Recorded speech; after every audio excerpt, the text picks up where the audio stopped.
This channel does not promote any violent, harmful, or illegal activities. All content provided by this channel is meant for an educational purpose only. চাকরিহারা দুই শিক্ষককে ফের তলব করেছে Bidhannagar police. এই মুহূর্তে আরো একটা বড় খবর, চাকরিহারা দুই শিক্ষককে ফের তলব করা হয়েছে বিধাননগর থানার তরফ থেকে। আজ 12টা থেকে 1টার মধ্যে বিধাননগর গোয়েন্দা শাখা জিজ্ঞাসাবাদের মুখোমুখি হওয়ার নির্দেশ দেওয়া হয়েছে। চাকরিহারা শিক্ষক হাবিবুল্লাহ এবং আব্দুল্লাহকে ফের তলব করেছে পুলিশ। এর আগেও তাদেরকে তলব করা হয়েছিল, ফের তাদেরকে তলব করা হয়েছে। কেন তলব করা হয়েছে, কি কারণে? লক্ষ্য যখন স্কুল সার্ভিস, সঙ্গে আছে গেটওয়ে সিরিজ, অক্সিজোন বুকস। নজর থাকবে আমাদের। চাকরিহারা দুই শিক্ষককে ফের তলব করেছে বিধাননগর পুলিশ। আজ 12টা থেকে 1টার মধ্যে বিধাননগর গোয়েন্দা শাখা জিজ্ঞাসাবাদের মুখোমুখি হওয়ার নির্দেশ দেওয়া হয়েছে। ঘড়ির কাঁটা এখন 11টা 17। তারা কি যাবেন, কি কারণে তলব করা হয়েছে? রঞ্জিত আমাদের সঙ্গে রয়েছেন টেলিফোনে, আমাদের সহকর্মী। রঞ্জিত, কেন ডাকা হয়েছে?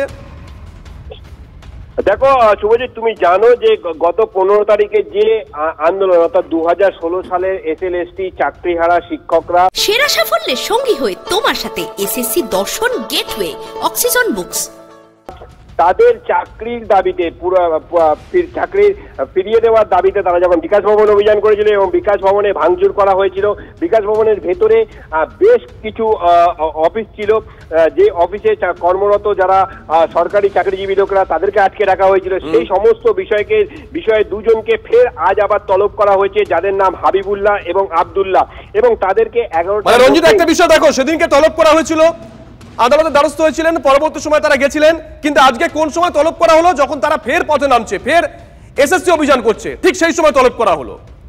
একদমই দেখো শুভজিৎ, একদমই তাই। যারা এসএসসি অভিযানে যখন ডাক দিল, সেই সময় দুজনকে তলব করে ডাকা হলো, হাবিবুল্লাহ এবং আব্দুল্লাহকে। এবং সেক্ষেত্রে কিন্তু স্পষ্টভাবে তারা জানিয়েছে যে একটা জিনিস স্পষ্ট, যারা শিক্ষামন্ত্রীর, অর্থাৎ সেই দিনে যারা শিক্ষামন্ত্রীর সঙ্গে বিকাশ ভবনে সাক্ষাৎ করতে চেয়েছিল, তাদের নামগুলো ধরে বেছে বেছে তাদেরকে ডাকা হচ্ছে। নজর থাকবে। যে কথা বলছিলাম, আজকে আবারও পথে নামছে এসএসসি চাকরিহারা শিক্ষকরা। নতুন নিয়োগের বিজ্ঞপ্তি প্রত্যাহার সহ নানা দাবিতে আজকে অভিযান তাদের। এসএসসি ভবন অভিযানে প্রায় 15,000 চাকরিহারা শিক্ষক। এপ্রিল মাসে এসএসসি ভবন অভিযান করেছিলেন চাকরিহারা শিক্ষক শিক্ষিকারা। চাকরির পরীক্ষা বসতেই হবে, সাফ জানিয়েছেন শিক্ষামন্ত্রী। পরীক্ষা বসতে রাজি অধিকাংশ চাকরিহারা, এমনটাই দাবি করেছিলেন ব্রাত্য বসু।